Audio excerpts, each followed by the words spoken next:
અમદાવાદમાં હજી પણ વિકટ પરિસ્થિતિ છે।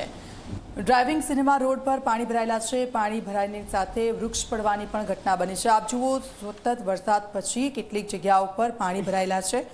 ડ્રાઇવિંગ સિનેમા રોડ હજી પણ ત્યાં પાણી ભરાયેલા છે। વરસાદને બંધ થયે કેટલાક કલાકો થઈ ગયા છે, તેમ છતાં પણ પરિસ્થિતિ એની એ જ છે અને ત્યાં આ બધાની વચ્ચે લોકો ત્યાં રહી રહ્યા છે, કારણ કે ત્યાંથી લોકો જઈ નથી શકતા, ત્યાં અંદર આવી નથી શકતા, અટવાઈ પડ્યા છે લોકો।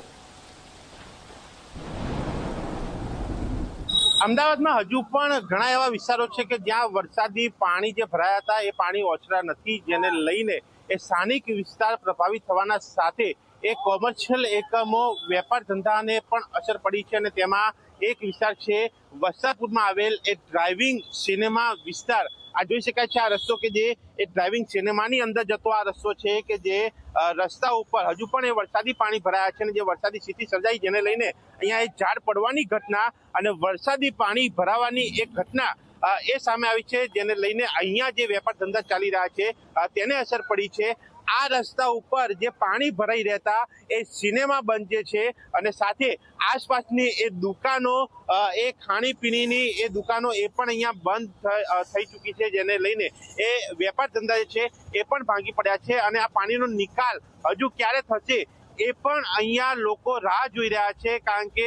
ઘણા કલાકો થયા એ વરસાદ બંધ થયે છતાં પણ હજુ પણ પાણી એટલા જ ભરાયેલા છે। આ બહારના દ્રશ્યો છે, પરંતુ અંદર જેમ જેમ જઈએ એમ એ પાણી વધારે એ ઢીચણસમાં પાણી અંદર ભરાયેલા છે અને તેનો નિકાલ થાય એ જરૂરી છે, જેથી કરીને આ વેપાર ધંધા જે અહીંયા બંધ પડ્યા છે એ ફરીથી શરૂ થઈ શકે, પહેલાની જેમ એ સ્થિતિ એ સામાન્ય બની શકે અને લોકોને થયેલું નુકસાન જે છે એ પણ સરભર થઈ શકે। સાથે આ વિસ્તાર સાથે અન્ય વિસ્તારોમાં પણ જે પાણી ભરાય છે ત્યાં પણ એ જલ્દી પાણી નિકાલ થાય એ પણ જરૂરી છે, કારણ કે ત્યાં પણ એ લોકો પ્રભાવિત થયા છે, એ જનજીવન પ્રભાવિત થયું છે અને એ જનજીવન જ્યારે પ્રભાવિત થયું ત્યારે તેમને મદદ મળી રહે